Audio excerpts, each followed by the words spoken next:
Okay. Okay, guys, first of all, thank you for having me. My name is Sharone Assouline. I do classes. It's been about 6 years. I like to talk about every topic. This is my first bat mitzvah chalavik, so I'm excited. And first of all, mazal tov to Evie. Of course, this shiur is dedicated to you and to your health and God willing to growing into an amazing woman, extraordinary woman. And Bezrat Hashem, may Hashem lead you always in the right direction.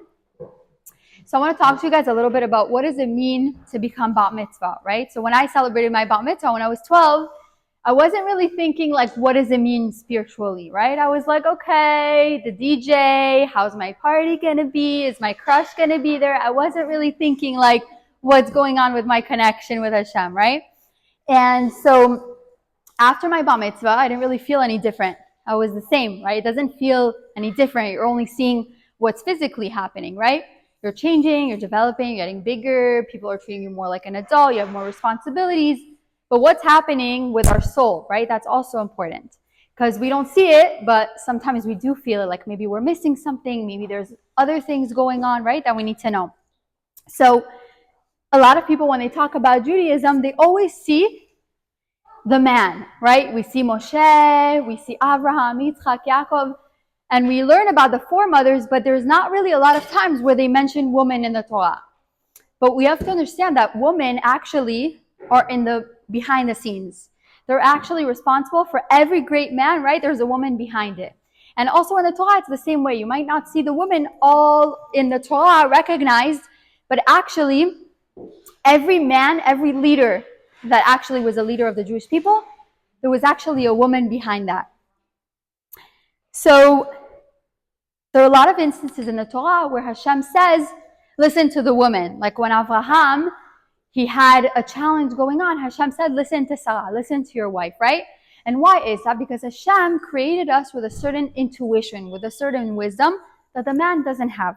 And we're going to see a perfect example why a woman is so important. When a woman has a baby, right, and she gives birth, the baby is automatically Jewish, right? It's not about the father. It's always the mother. The mother decides the lineage of the baby, right? Where the baby is going, how his ancestors are going to be. It all relates to the woman. That's how powerful a woman is, right? So we're literally responsible for carrying Judaism forward, okay? And speaking of children, I want to bring up a very, very important character in the Torah who was Moshe Rabbeinu. Does everybody know the story of Moshe? Yeah? Okay, I'll give in a few details to remind you. But Moshe was a huge character in the Torah. He was actually responsible really for how we're here, why we're here today. It's because he led us out of Egypt. Now Moshe actually, in the Parsha of Shemot, he was raised and molded by 6 women. So all we see in the Torah is, Moshe took us out of Egypt and he spoke to Paro and then there were the 10 plagues, right? But we don't see who were the women that were behind Moshe that created him to be such a big leader. We have so much power and we don't even realize it. So we're going to talk about those 6 women, okay? The first 2 women in Moshe's life really that helped him come into being was Shifra and Pua. Have you guys ever heard of those 2 women? So Shifra and Pua were the 2 midwives. They call them the Hebrew midwives. We don't know if they were Jewish or not, but they actually helped the Jewish women give birth. And at the time, some women gave birth 6 babies at a time. Can you imagine 6 babies? So they really needed help getting those babies out and making sure that they were healthy and everything was fine. So these 2 midwives, Shifra and Pua, made sure that all the Jewish babies were delivered properly. And one day, Paro comes and he says, listen, Shifra and Pua, every baby boy is going to be, thrown into the river. If it's a male, you see that he's a male, you're going to lie to the mom and say that, he wasn't, there was problems and complications and, you take the baby away. And Shifra and Pua, they didn't obviously tell him. They were like, yeah. But at the end of their mind, they were like, we're never going to do that. We're going to help the Jewish people keep their survival, right? And so they were the first ones actually in all of history who disobeyed a royalty member, right? It was a huge thing that Shifra and Pua were like, no, we're not going to do this. We're going to go against royalty. We're going to go against the king. So those were two women who already saved Moshe, because when Moshe was born, what happened? They took him, and Yocheved, who was his mother, was able to hide him, right? So thanks to those two girls already, Moshe survived. So those are the first two. Then now we get into Yocheved and Miriam. Who was Yocheved? Moshe's mom. And Miriam was his sister. Now Yocheved actually ended up having Moshe. When did she end up having Moshe? When she got remarried to her husband. Now how does that make sense? Remarried. She already married her husband. What happened was that during that time, Amram, who was the father of Moshe, said, you know what? We can't be together anymore because Paro said we can't have kids, right? He's going to kill all the Jewish kids. So he said, we have to separate. And so what happened? Because he was a leader back then, all the men also left their wives. They divorced their wife, so to speak. And so what did Miriam do? Miriam was 6 years old at the time. Can you imagine? She was only 6. So guys, remember this because I'm going to connect it later on. She said, hey. She goes to her father and she says, Abba, no way. She goes, you're worse than Paro. Paro only decreed that there was no boys allowed, but now you're decreeing that no Jewish babies are to be born. She said, no, I want you to get back with Ima and you're going to continue having kids, God willing. And so what did Miriam do? She basically saved the Jewish people. Why? Because from that intermarriage came Moshe. And so Miriam at 6 years old understood something's happening that wasn't right. And she said, okay, we got to do something different. And so she stood up to her father and she said, this is not right. Something's wrong here and we need to change it. And because of her and thanks to her, Moshe was able to be born. And then what happens when Moshe is born? Yocheved takes him after 3 months of hiding him. She puts him in a teva, in like a little box. She puts him in the river. And now Miriam, who is his sister at 6 years old, she's following him down the Nile River to make sure that he's okay. And now we get to the fifth woman, right? We have 6 women. So the 5th woman was, anybody know? Well, you wouldn't know, but the person that took him out of the river, what was her name? Does anybody know? Someone's thinking about it.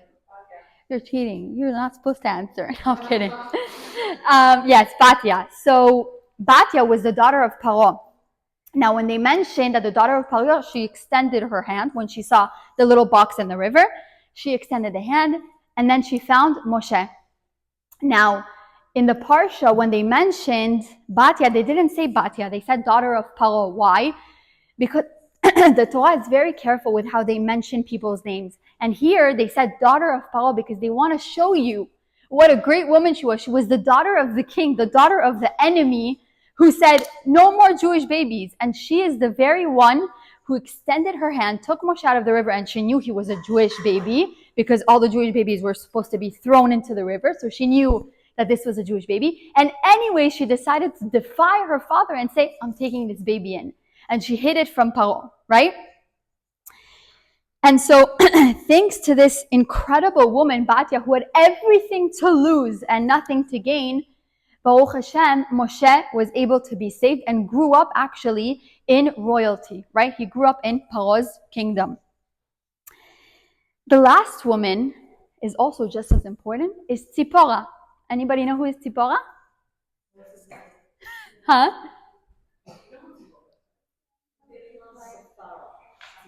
Tzipora, right, Moses' wife, yes. So basically what happened was Moshe, when he grew up, he later understood that he was part of the Jewish people. And what happened? He sees an Egyptian hitting a Jew, and he gets so angry that he ends up killing the Egyptian, and he hides him under the sand. And he realizes that Paro actually found out that he did this. So he said, oh my God, I'm going to get in trouble. What am I going to do? He runs to Midian. And what does he see in Midian? He sees 7 women that are trying to irrigate the well. You know, the well, it was like a underground kind of, I don't even know how to explain that, but where there's water, and they had to kind of bring a bucket up in order to get the water. So they were all trying to get water for their father Ito. And at one point, there were a few shepherds coming, and they were really bothering these girls. And Moshe saw that, and he basically was fighting with them and shooed them away. So here we already see a leader that was, he was defending women right away. It was so important for him that also women were able to be, defended for. So Moshe did this, and then through that, one of the 7 women of the daughters of Yitro was Tzipora. And that's how basically connected into him marrying Tzipora. And Tzipora, and this is interesting, she actually was she was a very important part of Moshe. Why? Because Moshe, when Hashem said to Moshe, you're going to be the messenger who's going to take everybody out of Egypt, how did he say it? He went into a burning bush, Moshe. He saw a burning bush, and Hashem was talking in the burning bush. And Moshe kind of like freaked out a little bit. He was like, oh my God, I'm not ready. How am I going to take them out of Egypt? So he went back home to Tzipora, and Tzipora was there, and she said, listen, she saw the potential of her husband. She saw that he was going to be so great. And she said, I need to convince him to go back into the lion's den, right? Where he was so scared. He was nervous. Who am I? How am I going to tell Paro? How this? He was so scared. And Tzipora kind of brought back the confidence in him for him to be like, okay, I'm doing this, right? So in Hebrew, we say in the Torah, B'zchut nashim tzidkaniyot, nigalu Yisrael mimitzrayim. In the merit of righteous women, all the Jewish people were able to leave Egypt. So in the beginning, we saw Moshe, Aaron, we saw all these people, saving the Jewish people, but really behind the scenes were actually those 6 women who molded Moshe into the leader that he was. So I want to connect it with what it means to be a bar mitzvah. What does it mean really? We see all these important women and how they shaped the future, and they shaped the Jewish nation, and they shaped the leader. What does it mean? I want to go back to Miriam. Remember I told you to remember her? She was only 6 years old when she said, something's wrong. I got to do something, right? There's no age to greatness. So sometimes we think, but I'm only 12. Like, what am I going to do that's going to change the world, right? But every little thing that you do, whether you do an act of kindness and you go volunteer and you help a friend out and you're there when your friend's in need, that makes a huge impact. It makes a huge impact, and you guys don't even realize. And so when you actually see that there is no age to greatness, and you could be great even young, even at 12 years old. Miriam was 6 when this all happened, right? So there's no age to greatness. Every age, has its own stages, but in every age, you can also make such a big difference. When we transition from childhood to adulthood, which is what you're doing now, right? We understand that we have this responsibility not only to shape our future, but to shape the future of everybody else, right? And that can only happen when we have the courage of these women that said, no, I'm not going to succumb to what's going to happen next. I'm going to change something. And that's because they believed in themselves. They said, I'm going to do something and it might change something. And so they did it. They weren't scared, right? We need to have that courage. All these women use their intuition to move forward. So every time in life where you see something is wrong, like, I don't like this thing, or your intuition tells you like, I need to do something about it, listen to it. Because that's a very important part. We have that intuition. It's called Bina Yatera, where we have that extra wisdom that a man doesn't have, and we see things that they don't, right? There's actually a rule, guys. Remember this when you get married, that if your husband brings in a friend home, and you're like, there's something about him I don't like, your husband is required to listen to you. Even if it's a friend of 20, 30 years, and you say, I don't want him back in our home, he is obligated in the Torah to listen to you, because you have something here, an intuitive part of you that the husband doesn't have. And you see something that they don't have, that they don't know, they don't have, right? And so it's very important that we realize that we have a certain intuition in our soul that the men don't have, right? And it's important that we remember that and we carry that. I want to end with something really nice that I heard the other day. One of the mitzvot of a woman is adlakat nerot, right? How you decorated the candles over there. So we light 2 candles usually on Shabbat. And why is it candles? Why fire? And actually fire is a natural element, right? It's something that you can find in nature, but it actually defies nature. Why? It goes against nature. Why? Because the law of nature is this. If I have 5 apples and I give you 1, now I have 4.